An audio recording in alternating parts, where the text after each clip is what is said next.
So, air conditioning, it's one of those luxury items that's been on the list for a little while now. I mean, how hard can it be? You stick an evaporator inside, a condenser outside, a compressor and some pipework. Simple, right? Well, yes, in theory, but in practice it can be a bit harder than that. Now, most systems that I've looked at on the market are either designed to be run off the engine for when you're driving along, or they're completely separate and they're powered by an electric hookup source, like when you park up at a campsite.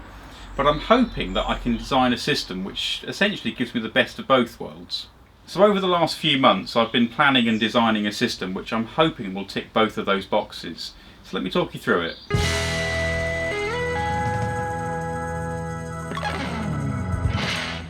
Essentially, the plan involves using an electric compressor rather than a belt-driven one.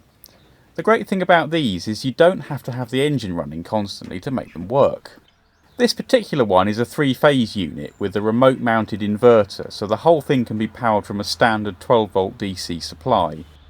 So this is the indoor unit that I've chosen, and it's pretty simple really. It's basically just an evaporator with a fan inside. So it sucks in the hot air, blows it past the evaporator, that takes the heat from the air, and then it just blows out the air back again cold. Now I'm going to screw it essentially up on the wall somewhere there. It's really simple. There's just sort of external screws, and this fan, it was a mini bus originally, so it's all ply line, so it should just screw up on there fairly straightforward. And then at the bottom you've got the hose outlets here, so I can just run those straight down the wall. In a bit of trunking or something will be fine for now. This is the condenser rad, and essentially this just has to sit in front of the original radiator. Couple of bungees, that'd be fine. What do you reckon? No, it's obviously got to go actually tight to the radiator. Kind of that kind of plane really, but obviously down there. But there is an extra complication which I'll elaborate on. Yeah, you see the compressor is pretty power hungry as you'd imagine, so to run it when I'm driving I'm going to have to improve on the original 70 amps this alternator currently puts out. I did find a 105 amp alternator with the same mounting pattern, but that's right on the limit of what a single V-belt can handle, and I'm still not convinced that would have been sufficient to power the air conditioning system and all the other van electrics together. So, given I already had a separate leisure battery in the back, I concluded the best option would be to fit an entirely separate alternator and leave the original charging circuit as is. I picked up this one for about 30 quid on eBay. It was off a Citroen something or other, I can't remember, but it doesn't matter. It's a 150 amp, which should be more than plenty to run the air conditioning system and keep the leisure battery topped up. It's worth remembering that these alternators have an output curve which ramps up as the revs increase, so at idle the output is more like half of the quoted figure. The air conditioning system is rated at around 70 amps all in, so this should be adequate. This is one of my other vans. It's a 1996 model, and this one has the 2.1 diesel engine. Now if you notice, the radiator on this, not only is it much larger, it also sits much further forward. It sits on top of the crossmember rather than behind it. Now hopefully if I use this one, that will give me enough space behind to fit a new crankshaft pulley on the front of the original one and be able to mount a new alternator far forward enough to meet up with that as well without causing any clearance issues with the radiator. The only thing I'm concerned about, of course, is that I've got to try and get the condenser rads in front of this as well, and these twin fans only just clear as they are, so clearly they're not going to work, but hopefully I can get some sort of slimline setup which will. So the first thing to do is to get this off this one.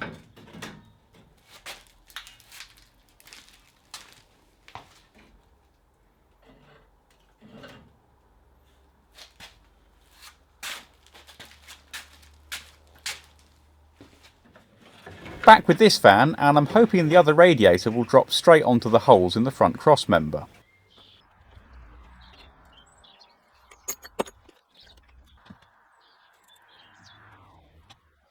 Excellent, that was easy. So, mounting the alternator seems like the next logical step, and the only real space left is over here. After a bit of searching, I've found this crankshaft pulley which should do the trick. It's bolt-on for a start rather than press-on, so that'll make it easier to mount.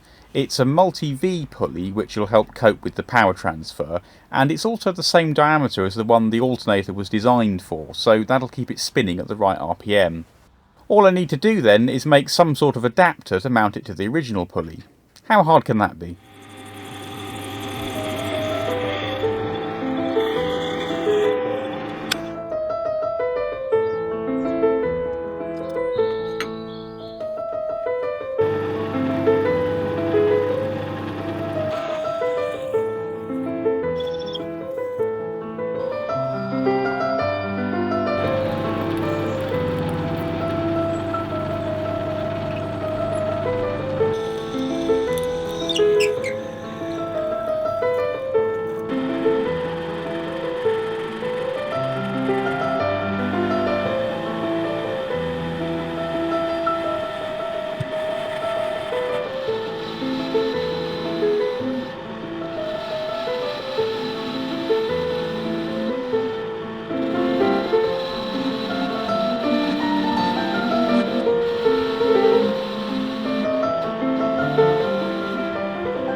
Yeah, that's not so good, that. I hate parting off.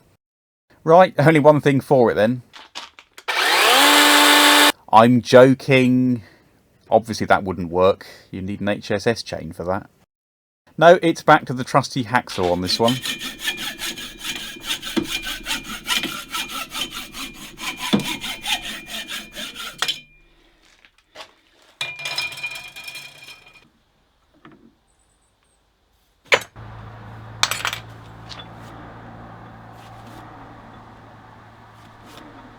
Oh, that's not bad for a first attempt. If you're wondering why I'm using the 4-jaw chuck, it's because our 3-jaw one is a bit old and worn. It's alright if you do all the machining in one go, but if you have to take something out and re-clamp it, then it won't re-centre, so at least this way I can dial it in for the second pass.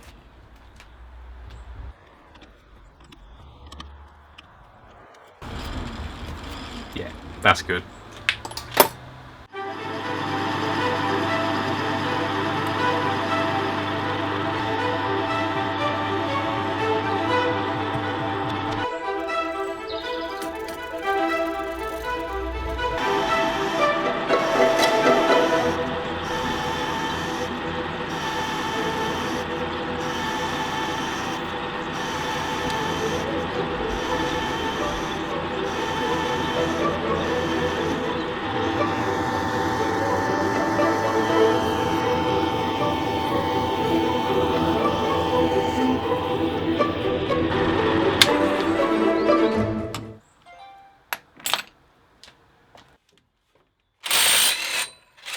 I designed this to act essentially like a large washer for the main crank bolt, but I think it's also going to want fixing to the original pulley as well to take the torsional forces involved.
Now this really annoys me because it looks way out of centre, but to the naked eye it was nowhere near as bad as this.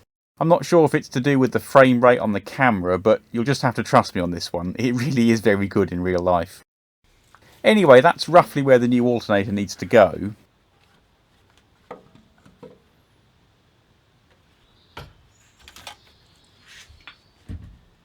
Now you can see I've got two fixing points on the front here to play with, as well as these two on the side.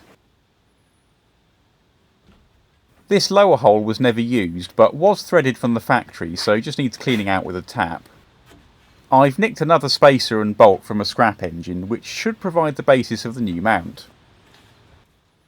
And this bracket for the cooling pipes will have to go. It wasn't massively needed anyway. I think this area was originally designed, ironically, for an air conditioning compressor.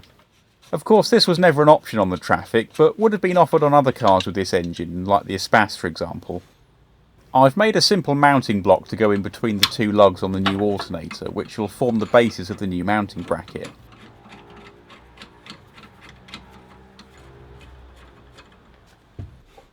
This can then be welded to the original spacer.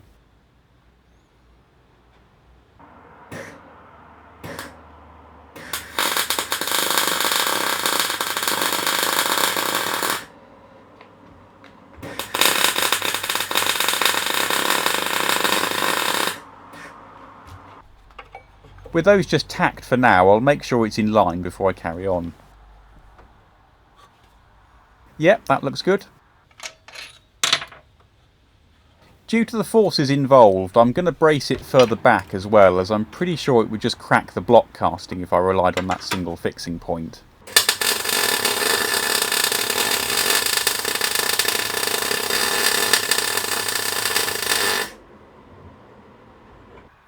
Right, as you can see it's evolved even further now. I decided to incorporate the other spacer higher up as well, as that would help brace the slide adjuster.